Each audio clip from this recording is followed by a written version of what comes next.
So, how do you be a positive influence in one hand and at the same time deal with the criticism that comes from trying to?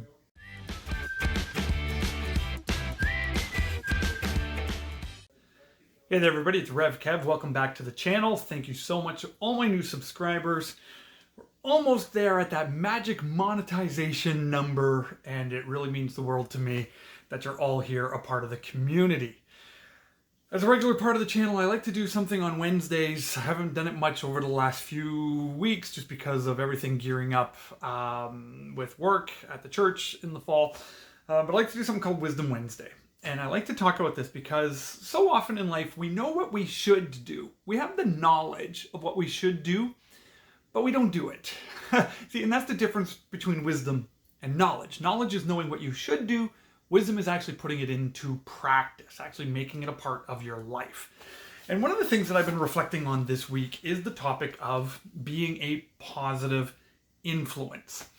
You see, I believe as a follower of Jesus that I am called to have a positive influence in the world.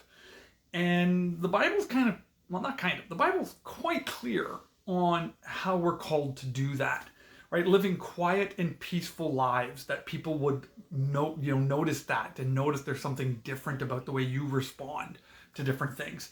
Of treating all people with dignity and respect as they're created in the image and likeness of God.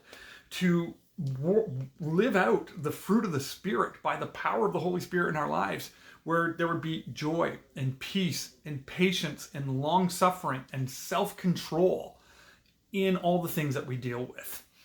And sadly, I think so often that's not what the world sees. The world doesn't see that side of the Christian faith. They see the protests and the angry and the name calling and all of that, which is actually not biblical. So, but what if you are living out a life of influence that way? Like in that way, the Bible teaches us that we're called to have influence.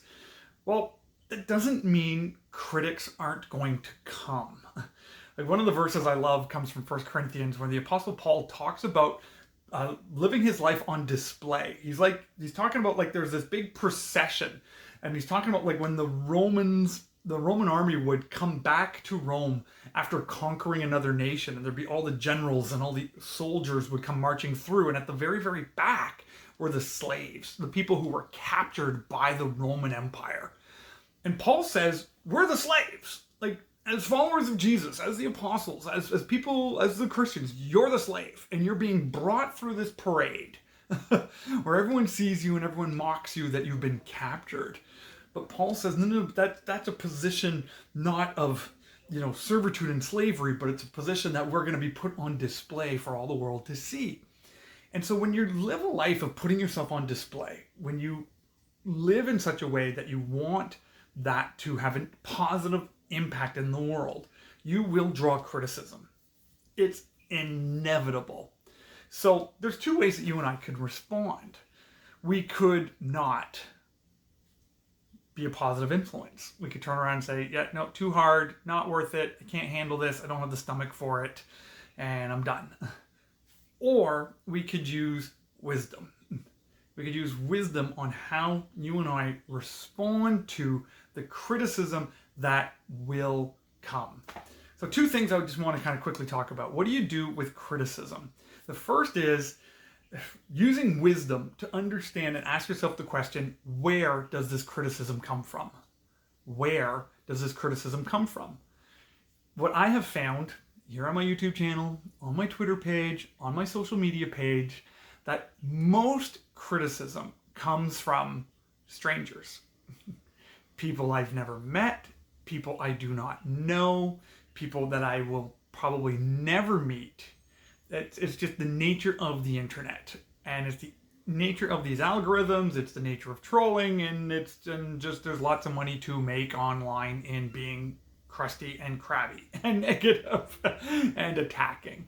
So most of my criticism online comes from complete and total strangers. So what do I need to do with that? Once I've asked myself the question, who is this from? I can then ask the second question, how do I respond? Right? Who is this from? And then the second question is, how do I respond? So, for example, who is it from? Most of my criticism comes from complete and total strangers. But sometimes criticism comes from people who know me really well, people who know my heart, people who I know love me, people who I know who have my back, who serve on my ministry teams, that are family members, that are friends, people that are close to me, right? There's a difference between how I respond to criticism, right? That first question, who's it from? Complete stranger, an acquaintance, someone I've met on YouTube, church member, my wife. Who's that criticism from directly impacts how I respond.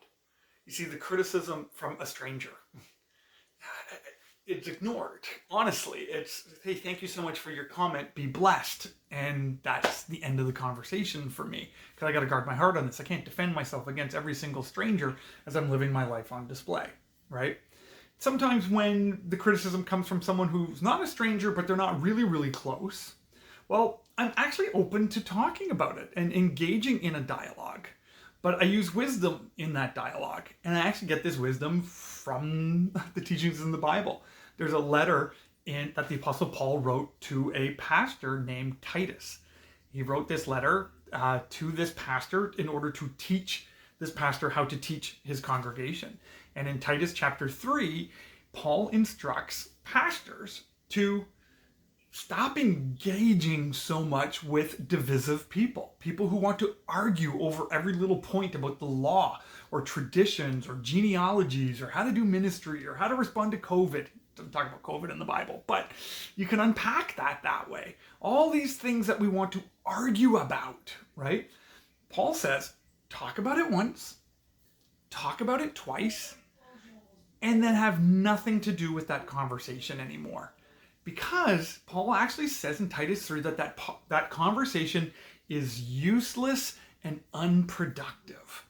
So you and I need to use wisdom, because we get engaged in so many conversations that are useless and unproductive.